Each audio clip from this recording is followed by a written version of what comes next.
So today topic is basic terms of organic chemistry. आज के इस टॉपिक में हम ऑर्गेनिक केमिस्ट्री की बेसिक टर्म्स को स्टडी करेंगे। हम सब जानते हैं ऑर्गेनिक केमिस्ट्री के अंदर हम स्टडी करते हैं ऑर्गेनिक कंपाउंड्स को। ऑर्गेनिक कंपाउंड्स कौन से कंपाउंड्स होते हैं? ऑर्गेनिक कंपाउंड्स में हम पढ़ते हैं हाइड्रोकार्बन्स को। Hydrocarbons means carbon connected to hydrogen, या फिर हम बोल सकते हैं chain of connected carbon atoms और carbon bonded to hydrogen. Clear है? तो बेसिकली हम हाइड्रोकार्बन्स की स्टडी करते हैं ऑर्गेनिक कंपाउंड्स के अंदर।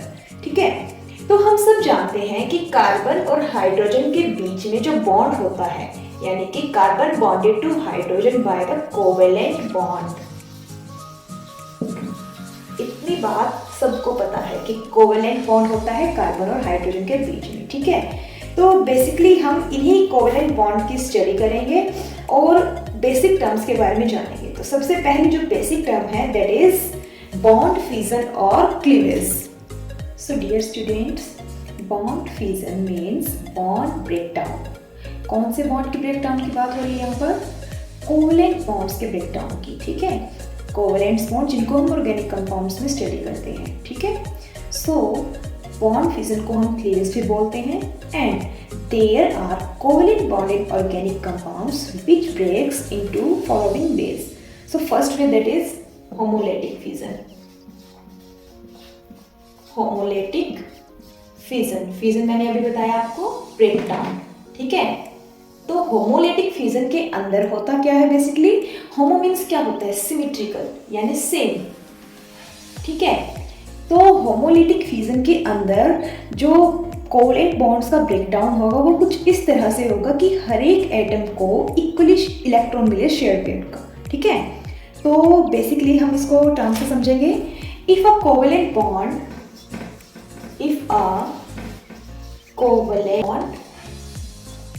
break in such a way that each atom takes away one electron of the shared pair. This fission is known as homolytic fission.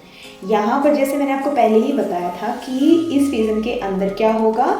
Covalent bond break होगा कुछ इस तरह से that each atom takes away one electron of the shared pair. इसको हम example के through समझेंगे। जैसे मान लो हमारे पास कोई कंपाउंड है, कंपाउंड AB। ठीक है, तो कंपाउंड AB का जब बॉन्ड ब्रेक डाउन होगा तो वहां पर ये बॉन्ड ब्रेक होगा सिमेट्रिकल वे में, यानी कि आप सब जानते हैं एक बॉन्ड के अंदर एक बॉन्ड जो होता है वो टू इलेक्ट्रॉन से बनता है। ठीक है, अब ये जो इलेक्ट्रॉन का ब्रेक डाउन होगा तो यहाँ पर होगा क्या? बेसिकली एक इलेक्ट्रॉन A के पास होगा और दूसरा इलेक्ट्रॉन B एटम के पास होगा, यानी कि हर एक एटम के पास equal share pair of electron होंगे। ठीक है, तो यहाँ पर ये हमें क्या बता रहा है? सिमेट्री बता रहा है ना।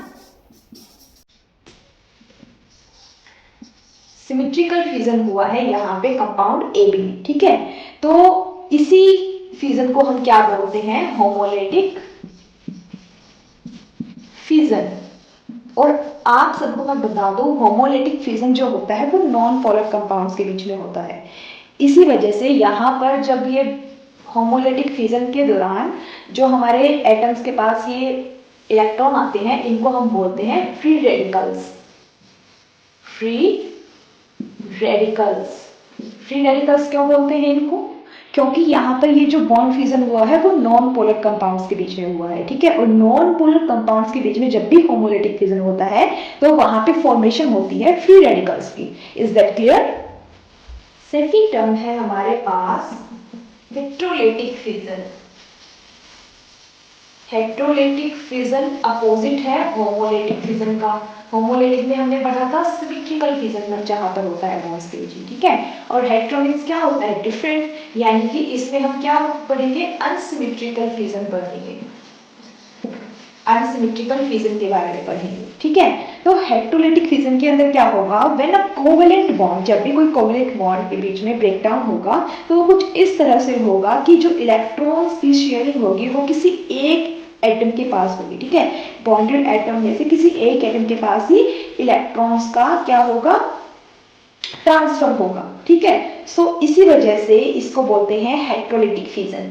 होमोलिटिक फिजन में हमने देखा था इलेक्ट्रॉन का जो शेयरिंग हुआ था वो इक्वल हुआ था, बट यहाँ पर हेटेरोलिटिक में क्या होगा, इलेक्ट्रॉन का शेयर किसी एक एटम के पास जाएगा, ठीक है। तो इसकी हम बेसिक टर्म करते हैं, when a covalent bond, when a covalent bond is break in such a way that both the electron of covalent bond are taken by one of the bonded atom. So the mode of clearance is called heterolytic fission. यहाँ पर क्या होता है कि covalent bond की breakdown कुछ इस तरह से होती है कि both electrons of covalent bond, दोनों इलेक्ट्रॉन कोवेलेंट बॉन्ड के are taken by one of the bonded atom, किसी एक बॉन्डेड एटम के पास ट्रांसफर हो जाते हैं। So that's why this is called heterolytic fission. और हेटेरोलिटिक फिजन जो होता है वो पोलर कंपाउंड्स के बीच में होता है। फॉर एग्जांपल कंपाउंड AB, तो कंपाउंड AB के बीच में जब भी बॉन्ड फिजन होगा तो कौन सा बॉन्ड फिजन होगा, हेटेरोलिटिक फिजन, ठीक है। इट मीन्स अनसिमेट्रिकल फिजन, यानी कि ये जो बॉन्ड ब्रेकडाउन होगा ये अनसिमेट्रिकली होगा। यहाँ पर क्या होगा, शेयर पेयर के जो दोनों इलेक्ट्रॉन है वो ट्रांसफर हो जाएंगे एटम B के पास, ठीक है। तो चूंकि दोनों इलेक्ट्रॉन एटम B के पास ट्रांसफर हो गए हैं तो A पर हमारा पॉजिटिव साइन आ जाएगा और B पर दोनों इलेक्ट्रॉन विद नेगेटिव साइन, ठीक है। तो यहाँ पर हमने क्या देखा कि atom B is more electronegative than atom A, इसी वजह से यहाँ पर दोनों इलेक्ट्रॉन का ट्रांसफर हो गया एटम B के पास। तो this type of fission is known as heterolytic fission. और ये किस तरह का फिजन होता है, अनसिमेट्रिकल फिजन। तब तक के लिए please like share and subscribe my YouTube channel and thanks for watching.